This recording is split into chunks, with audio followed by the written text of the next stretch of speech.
पालतू कुत्ता और बाघ। कुछ साल पहले की बात है।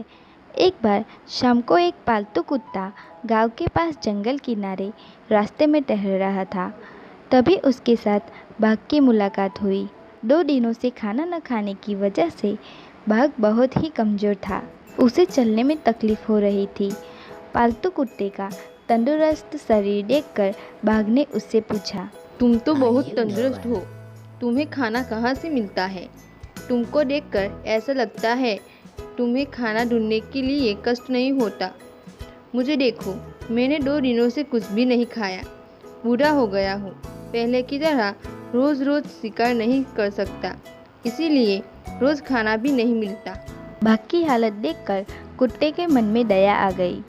उसने कहा, हाँ, मुझे खाना नहीं ढूंढना पड़ता है। मेरे मालिक मुझे रोज़ 2 वक्त का खाना देते हैं और वह भी बहुत स्वादिष्ट। मैं काम करता हूँ। अगर तुम भी मेरे साथ काम करोगे तो तुम्हें भी रोज़ 2 वक्त का खाना मिलेगा। फिर तुमको रोज़ रोज़ शिकार नहीं करना पड़ेगा। बाघ कुत्ते की बात सुनकर उसके साथ काम करने के लिए राजी हो गया। फिर बाघ कुत्ते के साथ उसके मालिक के घर जा रहा था। थोड़ी दूर जाने के बाद बाघ ने आश्चर्य होकर कुत्ते से पूछा, भाई, तुम्हारे गले में ये क्या है? कुत्ते ने जवाब दिया, कुछ नहीं, ये तो एक पत्ता है। अरे, दिन में तो मैं जंजीरों में बंधा रहता हूँ। कुत्ते की बात सुनकर बाघ हैरान हो गया। उसने कहा, मुझे ऐसा सुख नहीं चाहिए। मैं भोजन के लिए अपनी आज़ादी का सौदा नहीं कर सकता। मैं किसी का गुलाम होने से अच्छा भूखा रहूँगा। यह कहकर बाघ जंगल में लौट गया। शिक्षा, जंजीरों की तुलना में बेहतर भूख है। चालाक लोमड़ी। बहुत समय पहले की बात है। एक जंगल में एक शेर रहता था, पर वह बूढ़ा हो चला था। उसकी शक्ति क्षीण हो गई थी। उसमें इतना बर्सेस नहीं था कि वह जंगल में जाकर शिकार कर सके। इस स्थिति में उसके समक्ष भूखे मरने की नौबत आ गई थी। एक दिन अपनी गुफा में बैठकर शेर सोचने लगा, यदि यही हालत रही तो मेरी मौत तय है। मुझे कोई ना कोई उपाय सोचना होगा ताकि बैठे बिठाए ही भोजन की व्यवस्था हो जाए। वह सोचने लगा और कुछ ही देर में उसे उपाय सूझ गया। एक कौवे की मदद से उसने पूरे जंगल में अपने बीमार होने की खबर फैला दी। जंगल के राजा शेर के बीमार होने की खबर सुनकर जंगल के सारे जानवर उसके हालचाल पूछने के लिए उसके पास पहुंचने लगे। शेर इसी ताक में था। जैसे ही कोई जानवर उससे मिलने गुफा में प्रवेश करता तो शेर उसको डोबच कर मार डालता और छम कर उसका मांस खाता। हर दिन कोई ना कोई जानवर उसे देखने आता रहता और शेर को गुफा में ही शिकार मिल जाता। उसके दिन बड़े ही आराम से गुजरने लगे। अब उसे भोजन के लिए जंगल में भटकने की आवश्यकता नहीं थी। बिना मेहनत के ही उसे अपनी गुफा में भरपेट भोजन मिलने लगा। कुछ ही दिनों में वह अच्छा मोटा हो गया। एक सुबह एक लोमड़ी उसे देखने आई। लोमड़ी चालाक थी। वह गुफा में अंदर नहीं गई, बल्कि गुफा के द्वार पर खड़ी रही।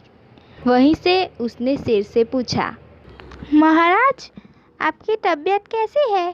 क्या अब आप अच्छा महसूस कर रहे हैं? कौन हो मित्रों? अंदर तो आओ। मैं बीमार बूढ़ा शेर तुमसे बाहर तक मिलने नहीं आ सकता।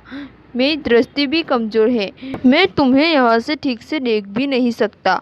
आओ, मेरे पास आओ, मुझसे आखिरी बार मिल लो। मैं कुछ ही दिनों का मेहमान हूँ। शेर ने फुसलाकर लोमड़ी को गुफा के अंदर बुलाने का प्रयत्न किया। शेर को बोलते समय लोमड़ी बड़े ही ध्यान से गुफा के आसपास का नज़ारा ले रही थी। शेर की बात खत्म होते ही वह बोली, महाराज, मुझे क्षमा करें, मैं अंदर नहीं आ सकती। आपके गुफा में अंदर जाते हुए जानवरों के पैरों के निशान तो है, किंतु बाहर आते हुए नहीं है। इसका अर्थ मैं समझ गई हूँ। सब कुछ जानते हुए भी यदि मैं अंदर आ गई तो इन जानवरों की तरह मैं भी मारी जाऊंगी जिनके पैरों के ये निशान है। इसलिए मैं तो जा रही हूँ। लोमड़ी ने जंगल में जाकर बूढ़े शेर की करतूत सभी जानवरों को बता दी। उसके बाद कोई भी जानवर शेर से मिलने के लिए नहीं गया। इस तरह अपनी बुद्धिमानी से लोमड़ी ने न सिर्फ अपनी जान बचाई बल्कि जंगल में अन्य जानवरों को भी शेर के हाथों मरने से बचाया। शिक्षा: हमेशा अपने दिमाग से काम लेना चाहिए। मूर्ख शेर। एक जंगल में एक शेर रहता था। एक दिन उसे बहुत भूख लगी। वह गुफा से बाहर आया और किसी जानवर की तलाश करने लगा। उसे दूर एक पेड़ के नीचे खरगोश दिखाई दिया। वह पेड़ की छाया में मज़े से खेल रहा था। शेर खरगोश को पकड़ने के लिए आगे बढ़ा। खरगोश ने शेर को अपनी ओर आते हुए देखा तो वह जान बचाने के लिए भागने लगा। शेर ने उसका पीछा किया और टपक कर उसे धर दबोचा। शेर ने जैसे ही खरगोश को मारने के लिए पंजा उठाया कि उसकी नज़र हिरन पर पड़ी। उसने सोचा कि इन नन्हे खरगोश को मारकर पेट भर खाना नहीं मिल सकता, इससे तो हिरन ही अच्छा रहेगा। शेर ने खरगोश को छोड़ दिया। वह हिरन का पीछा करने लगा। हिरन ने शेर को देखा तो वह भागने लगा। उसके पीछे भागते भागते शेर थक गया। अंत में उसने हिरन का पीछा करना छोड़ दिया। खरगोश भी हाथ से गया और हिरन भी उसे नहीं मिला। अब शेर खरगोश को छोड़ देने के लिए पछताने लगा। आधी छोड़ साड़ी को धाए, आधी रहे न साड़ी पाए।